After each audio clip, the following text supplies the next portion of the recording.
মদ মাতালদের প্রশ্ন আমাকে করবেন না তো। রেজিস্টার মাতাল যে একটা পদের লোভে উনি একা কেন গেলেন? কাউকে তো সঙ্গে নিয়ে যেতে পারতেন। আমি ওর কথার উত্তরই দেবো না, মাতালদের কথার উত্তর দেবো কেন? বলছি রূপা লকেট অগ্নিমিত্রার খবর থাকলে উত্তরপ্রদেশের কোন জায়গায় যান? দেবাংশু ওর কথার উত্তর আমি দেবো। 15,000 টাকা বেতনের কর্মচারী তৃণমূল। বলছি এত বড় একটা ঘটনা ঘটে গেল, তারপরে কিন্তু কলেজগুলোতে সিসিটিভি লাগানো, ওই ল কলেজে সিসিটিভি লাগানো হচ্ছে। এরপরে তো কলেজের অ্যাডমিশন শুরু হবে, তার নিরাপত্তা কোথায় মেয়েদের? কারো নিরাপত্তা নেই। মমতাকে যতক্ষণ না সরাবেন, কোনো কন্যা, বোন, দিদি, মা, কারোর কোনো সুরক্ষা নেই। কত দৃশ্য দেখবেন আপনি।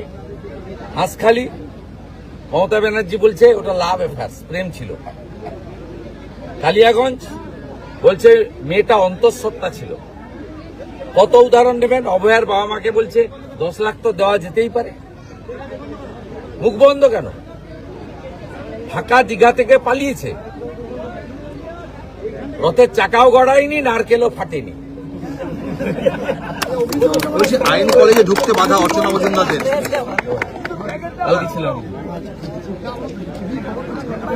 আমি কালকে গেছিলাম না, এখানে থাকলে মেরে দিত। আইন কলেজে ঢুকতে বাধা অর্চনা মজুমদারের। আইন কলেজে ঢুকতে বাধা অর্চনা মজুমদারের। আইন কলেজে ঢুকতে বাধা পেয়েছে অর্চনা মজুমদাররা, পুলিশের সঙ্গে জাতীয় মহিলা কমিশন। সকলকেই বাধা দিবে, আটকে রাখবে। ওদের রাজ্য সভাপতিকে আটকে রেখেছিল কাল সারা রাত্রে। কথা বলতে দেবে না, প্রতিবাদ করতে দেবে না। জরুরি অবস্থা ঘোষণা না করলেও জরুরি অবস্থার মতো। বলছি নন্দীগ্রাম আন্দোলনের সময় শুভেন্দু অধিকারী নন্দীগ্রামে ঢোকেননি, মমতা বন্দ্যোপাধ্যায় বাইকে করে মদন বলছিল। আবার মাতাল সেই মদনা বলেছিল 21-এ, মাতাল মদনা, যে আমার এখান থেকে কেটে বাদ দিয়ে দিবেন মমতা যদি হেরে যায়। এসব লোকের কথা কেন বলেন? এদের কোনো মূল্য আছে? ভাইপোর কোনো মূল্য আছে?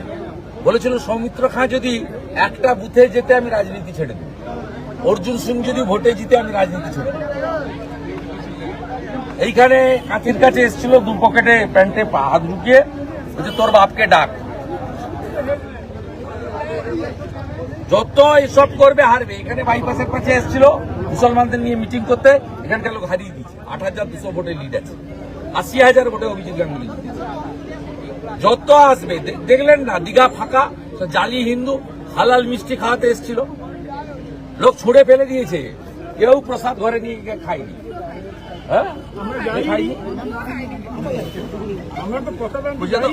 শুনুন, যা ঘটেছে কসবাতে নিন্দনীয় এবং সামগ্রিকভাবে আমাদের রাজ্যের কন্যারা মমতা ব্যানার্জির আমলে সুরক্ষিত নয়। আগামী দিনে কয়েক সপ্তাহ যত কর্মসূচি আমার হবে, আমি কন্যা সুরক্ষা যাত্রা নামে করব।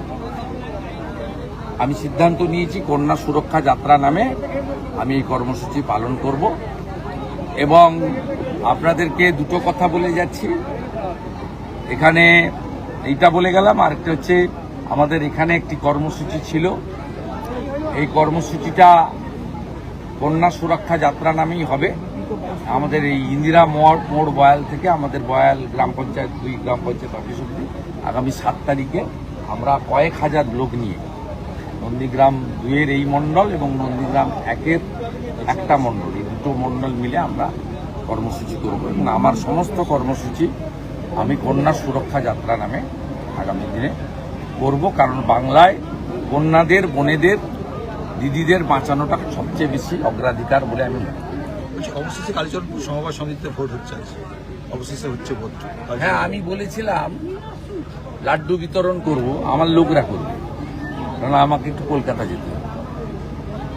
আমি এখনই বলে গেলাম 990 ভোটে ওরা হারবে, মুসলমানরা হারবে, হিন্দুরা জিতবে। খেলায় পরে করতে